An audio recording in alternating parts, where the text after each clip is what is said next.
My old friend Nick Bakay used to conclude his tongue-in-cheek analyses on ESPN. So there you have it. It's so easy when you break things down scientifically, reminding you that the numbers never lie. Our fourth story in the countdown, why wait for the election on November 4th when you can get Chuck Todd's Electoral College map on June 5th?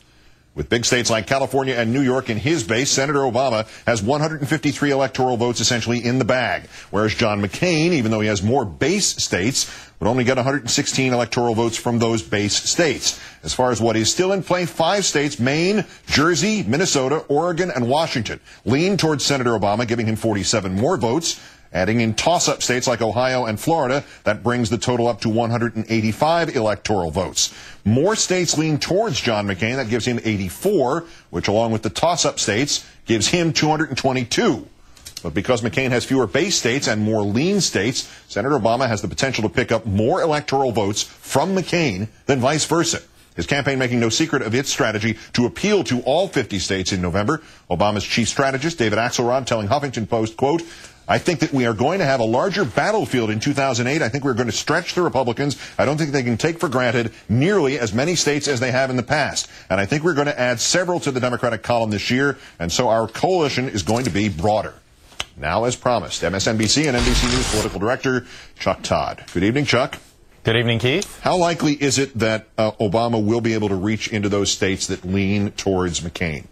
Well, one way to describe them is that they're the landslide states, right? If Obama wins the electoral landslide, then he's going to win a large chunk of those lean states. Now, if you're asking me which ones are likely to pop first, I think there are 2 groups to look at. One are the 2 that border the state of Illinois, simply Missouri and Indiana.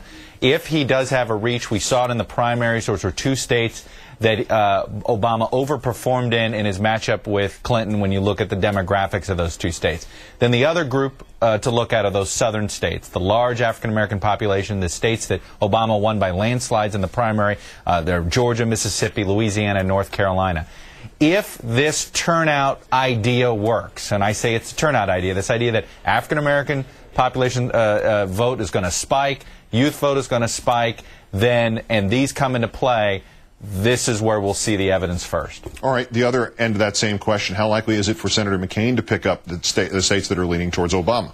Again, I would call them, like I said, the McCain landslide states, and I think that there are 2 really that I single out, and that's New Jersey and Oregon. Now, New Jersey is sort of this the great white whale of the Republican Party. They always think they can do well there. Early polling always shows them doing well there, and then the Democratic vote comes home and the state goes away, whether it's Senate races, governor's races, or the presidential. But if Obama is struggling with Jewish voters, northern New Jersey ends up being a little less inclined to support Obama. This is where we'll see it. Then there's Oregon out west. This is a quirky state. It doesn't necessarily, it's a little bit like Washington State, but has sort of a conservative rural area. So it's one of those that McCain uniquely with his pitch on climate change, sort of saying, hey, I'm a Teddy Roosevelt conservationist Republican. If that message is working, we'll see it in Oregon. I have a question about Jersey. Did we learn anything from the primary in which Frank Lautenberg managed to stave off a challenger who was pointing out how old he was? Or is it the fact that Lautenberg is older than McCain and yet a hardline Democrat that means nothing in terms of the presidential race? And don't forget, Frank Lautenberg can self-fund every campaign he does. It's interesting.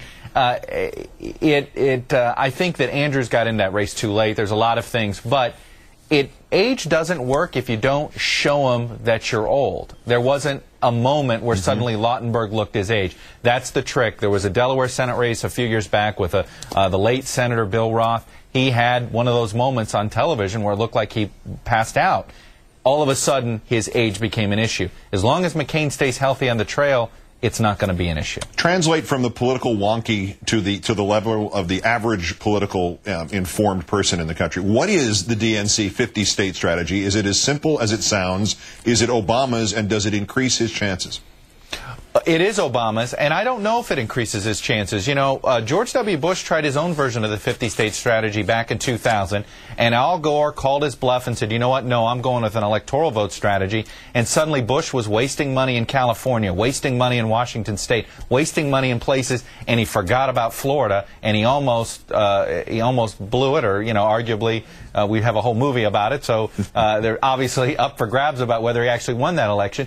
but he spread the field arguably too thin. That's the risk here for Obama. The upside for Democrats, if he spends money in places like Texas, he helps the down-ballot candidates, the candidates running for state legislature, Congress, U.S. Senate, and if it, if it rises the tide there a little bit and he ends up winning, then that could translate into bigger Democratic gains in Congress in 2010, in 2012, the next time that he would run for president. Like I said, it's a risk because, every $1 million spent in Texas is, you can get twice as much of an impact in a state like Indiana, which could be the difference between winning the Electoral College and losing it. Chuck Todd, political director of NBC News and MSNBC. It's always a pleasure, sir. Thank you. You got it, Keith.